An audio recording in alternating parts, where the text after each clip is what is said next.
What's going on, guys? It's Wade here out on another project. It's a headstone that's growing into a tree, or a tree growing into a headstone. And it's been here a while, so it's growing into the tree. So that.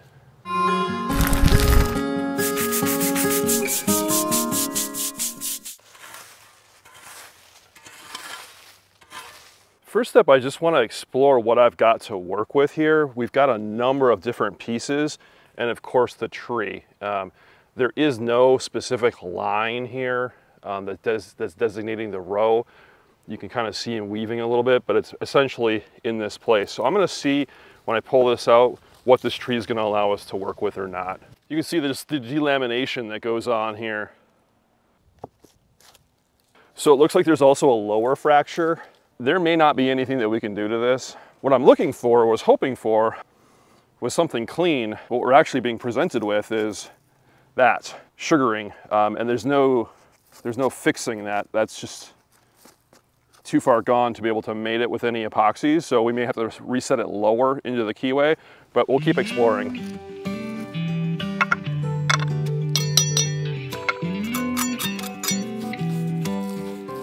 So this has been sitting in moisture underneath this tree for a long time, and there is some good stone here, but right here, the stone that's just sugared away. We need to get all this out. It's very soft, very powdery. There we go. Like that, just done. What I also want to see is just how embedded into the tree is it? Like, is it something that we can actually get out? And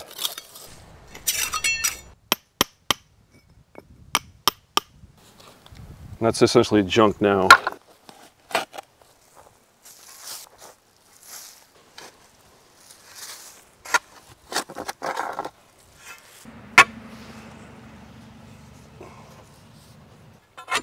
Sorry, tree, you're losing your friend. Been there a hot minute. Somebody planted it right next to the headstone and it just grew. We'll get this leveled, we'll get it out, it's all good. Maybe move it out an inch or two, 3, 4, just enough to get this some clearance. It's all good. It's pretty uneven on the bottom, huh? This headstone that we're looking at is the grave of Johanna Krause Klucas, and she went by Hannah. And as you saw, this marble headstone has a tree growing around it. So I do have a root that I'm hitting right here, so we can't go any lower than that. So that's gonna be our low point. That's okay. We'll just raise it up back here. Okay, more gravel, huh? Hannah's story was incredibly difficult to track down. The data is imprecise at best. But we do know that she was born in Wisconsin, and I believe in about 1856. Roughly 16 years later, on August 4th, 1872, she married Friedrich Klucas in Wright County, Minnesota. And records indicate that Fred was born in Germany, and Hannah's parents were from there as well, and the Minnesota community they lived in had really strong German roots. Records indicate that the family were farmers, and the couple had 5 children by my estimation: John, Emma, William, Edward, and Ida. So here's where the challenge comes in. I could not locate a death record, and the break in the stone is directly over the death date, so the year's been completely lost. We can't see that.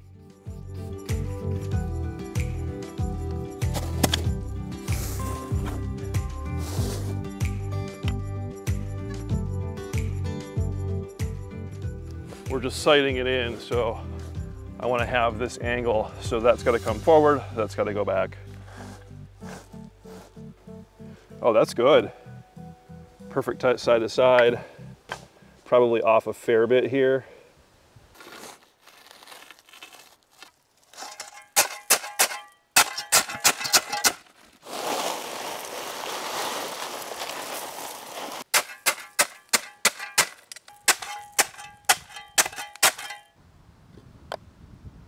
Perfect.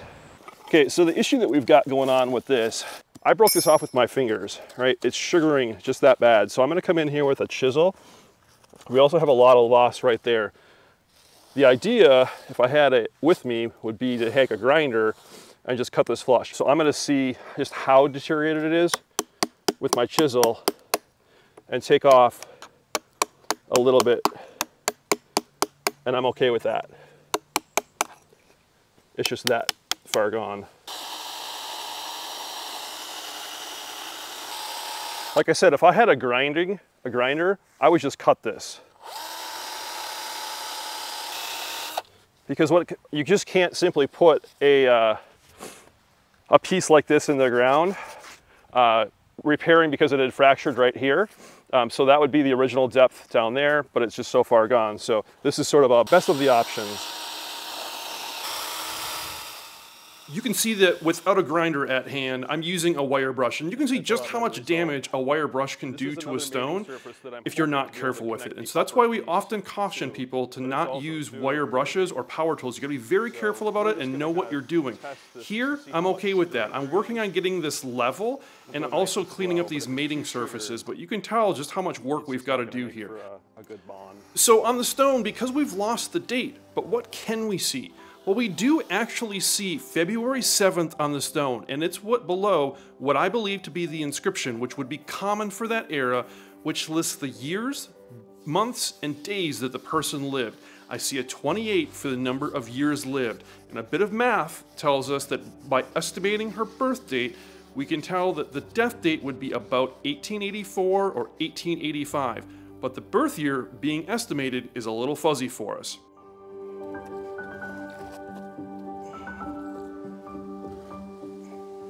Okay, I'm just going to use some natural hydraulic lime to set our base in. So one thing you want to make sure you want to do is make sure you're misting. It's got to have moisture. You don't want a lot, but just enough so that the stone itself isn't wicking all of the moisture. It's a big stone that's going to take quite a lot.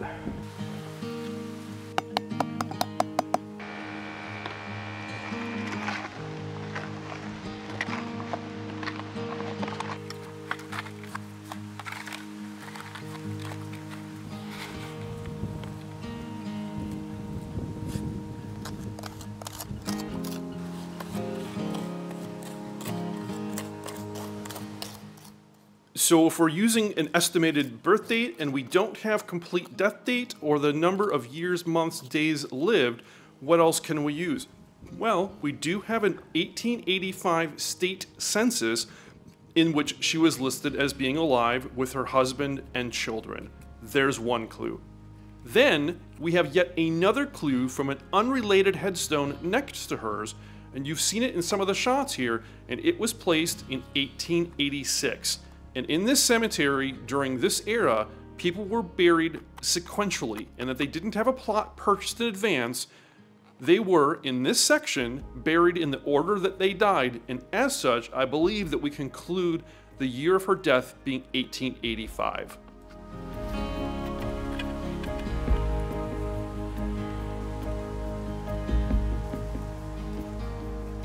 Okay, it's perfect all around.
Okay, so it's still here. The issue that we had with this particular stone, I mean, it's only an instant for you all, but this was in the ground and soft. And so what we're gonna do is we're gonna put a consolidant on here. This is water glass from Limeworks. Basically, it's just a consolidant that you brush on.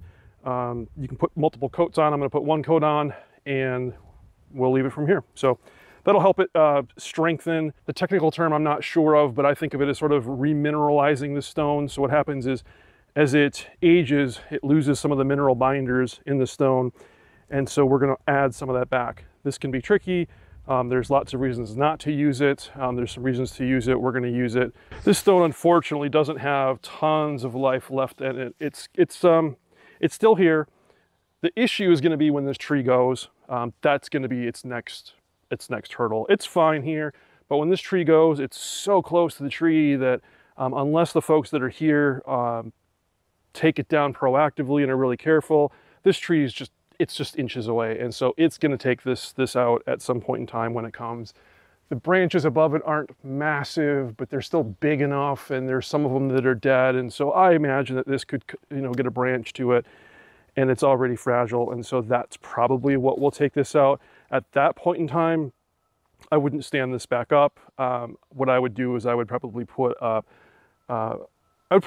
concrete foundation here on an angle, and then we would just kind of lay it down and we would mortar it to that. So I think that's probably its next reincarnation, if you will. So it's got a little bit of a milky color to it, but it dries clear, and the idea is that this is a porous stone, and so that this will soak right into the stone and it will not leave anything here on the surface. We want to put it on nice and heavy because we want this to penetrate.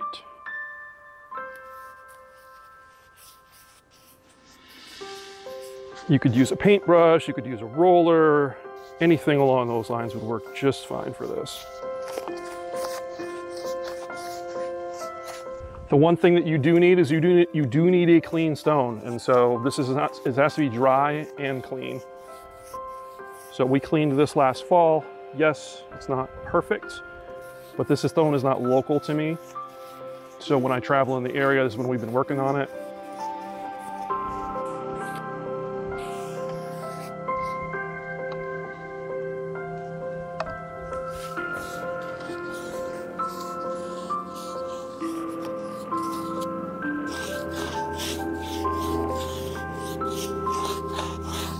So if you guys have stuck around to the end of the video, you guys are the true fans, really enjoy this. You might be interested in the Patreon that we have going. So for those of you that are interested in supporting the channel, I'll get you a little bit of behind the scenes action, and there's a great community over on Patreon, link in my bio, link in the description. You can help support what we're doing here and support this cemetery causes and community, help support the travel, the products just like this. So if you're interested in that, take a look. But otherwise, that's it for this particular stone. Thanks for watching.